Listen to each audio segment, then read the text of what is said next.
Hello everyone, welcome back to my channel. तो दोस्तों, हरे कृष्णा, राधे राधे। कैसे हैं आप लोग? आई होप कि आप लोग सभी स्वस्थ और मस्त होंगे। तो दोस्तों, फिर से एक बार हरे कृष्णा, राधे राधे।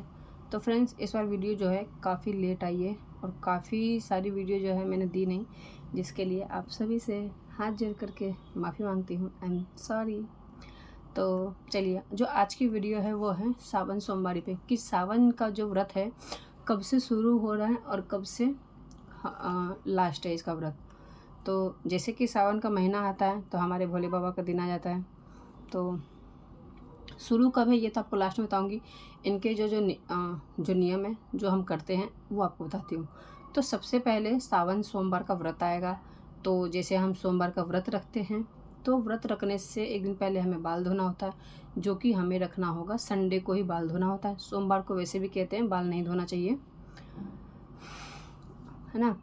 तो रात में जब आप खाना पीना खा लेंगे तो उसके बाद आप रात में बाल वगैरह धो लें। मैं तो धोती हूँ वही रात में ही। तो रात में बाल वगैरह धो लें। उसके बाद आपको मेहंदी ज़रूर लगाएं, क्योंकि सावन में मेहंदी लगाना बहुत शुभ माना जाता है। और आप हरी चूड़ी पहन सकते हैं। मैंने इसीलिए अभी तक पहना नहीं है, क्योंकि मैं भी अब उसी में पहनूंगी सावन में ही। तो आप चूड़ी पहने, मेहंदी लगाएं, जो कि हमारे सावन में कहते हैं सावन का मेहंदी साजन का, भादव का मेहंदी भाई का माना जाता है। और सावन में हमारे भोले बाबा आते हैं तो हम उनके लिए भी लगाते हैं। तो हम बाल धोएंगे, मेहंदी लगाएंगे, पैर में अलता लगाएंगे। ये हो गया हमारे रात का काम। फिर हम सुबह में जब भी हम नहा धो करके, अगर आपके घर में शिवलिंग है तो आप शिवलिंग की पूजा करें। शिवलिंग नहीं है तो आपके पास में कोई शिवालय है, मंदिर है जहाँ पे भोले बाबा स्थापित हैं, तो वहाँ पे जा कर के एक लोटा जल ज़रूर दें। बाकी आप चाहें तो घर में मिट्टी के पार्थिव शिवलिंग बना करके जो है विधि से पूजा कर सकते हैं। चाहे आप पूरी विधि विधान से सुबह शाम दोनों कर सकते हैं, नहीं तो सुबह या शाम कभी भी कर सकते हैं, जैसी आपको सुविधा हो। और पूजा में हमें जो है नवग्रहों से जुड़ी हुई चीज़ें ज़रूर रखनी चाहिए। जैसे कि काले तिल रखते हैं, काले उड़द रखते हैं, पीली दाल रखते हैं, लाल दाल रखते हैं, काली दाल जैसे उड़द मैंने बता दिया रखते हैं, फिर चावल हम रखते हैं। तो ये सभी हम चढ़ाते हैं, ये सभी नवग्रहों से जुड़े हुए रहते हैं। तो हम जब पूजन करेंगे तो पंचामृत से हम स्नान करवाएंगे। आप पंचामृत को मिक्स कर सकते हैं या फिर ऐसे ही स्नान करा देंगे।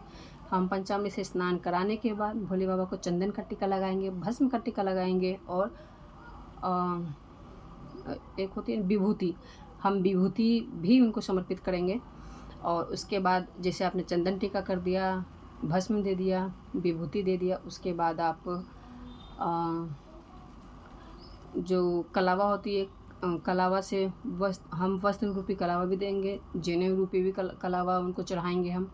उसके बाद मगर इन सब को करने से पहले मैं बता दूं कि सबसे पहले गणपति जी की पूजा होती है। हम पंचामृत से स्नान कराएंगे तो हम लगभग सभी को कराएंगे। अगर आप मिट्टी के बना रहे हैं तो मिट्टी के गणेश जी भी बनाइएगा और शिवलिंग भी बनाइएगा। तो सबसे पहले गणेश जी की पूजा कीजिएगा, मिट्टी से या फिर सुपारी से बना के पूजन कर सकते हैं उस टाइम में। फिर उसके बाद जब जैसे आपकी पूरी विधि हो जाएगी, जैसे कि मैं आपको शुरू से बता देती हूँ, कहीं ऐसा ना हो कि कन्फ्यूज वगैरह हो जाए। तो चलिए शुरू से बताते हैं। जैसे हम करेंगे, एक लेंगे पात्र, उसमें आपने मिट्टी का बनाया होगा गणेश जी या फिर सुपारी का, जो भी बनाए होंगे, तो हम रखेंगे उनको उनके स्थान पे। फिर हम उनको पंचामृत से स्नान करवाएंगे, फिर सादा जल से स्नान करवाएंगे। उसके बाद हम चंदन सिंदूर का तिलक लगाएंगे, कलावे से उनको वस्त्र रूपी कलावा देंगे, जनेऊ देंगे। उसके बाद फूल चढ़ाएंगे, अक्षत चढ़ाएंगे, धूप दीप दिखा देंगे। ये हो जाएगा हमारे गणपति जी का प्रथम पूजन। उसके बाद हम शिव जी को भी ऐसे ही करेंगे, पंचामृत देंगे। उनके बाद हम उनको विभूति देंगे, चंदन देंगे, भस्म देंगे। उसके बाद हम उन्हें जो चावल है, तिल है, जौ है, अक्षत है, और जो हमने नवग्रहों से जुड़ी हुई सारी सामान ले रखी है, जैसे कि दालें हैं, सरसों के तेल हैं, और भी बहुत सारी चीज़ें होती हैं, उनको जो चीज़ लगेंगी ना वो मैं आपको डिस्क्रिप्शन में जो है ज़रूर डाल दूँगी। तो वो चीज़ ज़रूर डालिएगा, क्योंकि साल में एक बार त्यौहार आता है। तो हम पूरी कोशिश करते हैं कि भोले बाबा हमसे प्रसन्न हों, हमसे खफा ना हों। ठीक है। तो जो भी चीज़ें होंगी उनको हम दे करके, चंदन वगैरह लगा के, उनको भी वस्त्र रूपी हम कलावा देंगे, जनेऊ देंगे। और एक चीज़ इसमें हम खास ज़रूर करेंगे कि जो कलावे हैं उसको हम 7 बार लपेट करके उनको गौरी गणेश का गौरी शंकर का ध्यान करते हुए हम गठबंधन के रूप में उनको हम देंगे।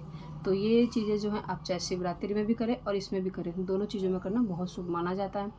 फिर उसके बाद आप, क्योंकि जब हम शिवलिंग बनाते हैं तो यहाँ जो होता है, यहाँ पे गौरी का स्थान रहता है, तो यहाँ पे अगर आप श्रृंगार का सामान भी चढ़ाना चाहते हैं तो चढ़ा सकते हैं।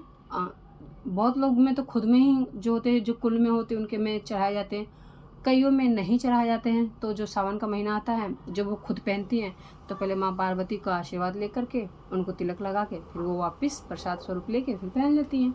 तो आप इस प्रकार से भी कर सकते हैं। अगर नहीं भी चढ़ता है कि आपके सावन के महीने में आपके घर में होगा कि नहीं चढ़ाते हैं, तो उसमें भी कोई दिक्कत नहीं है। आप जो भी सामान लेंगे ले करके और टीका वगैरह करके माँ पार्वती से आशीर्वाद लेके आप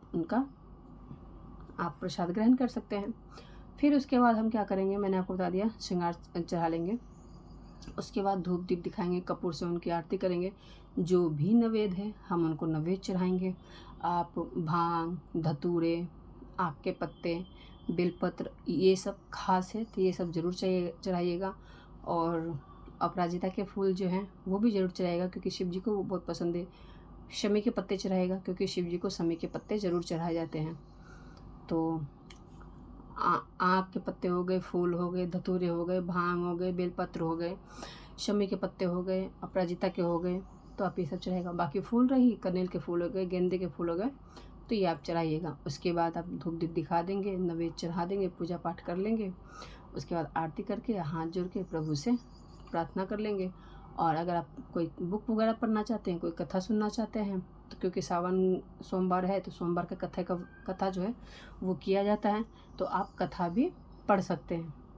उसके बाद ये तो पूजा आपने जब भी किया हो, चाहे सुबह किया हो या फिर शाम को भी शाम को जल से अभिषेक वगैरह नहीं होता, शाम को खाली धूप दीप वगैरह दिखाया जाता है। ये चीज़ जो विधि विधान से पूजा होती है ये सुबह में ही की जाती है, जल से अर्पण करके।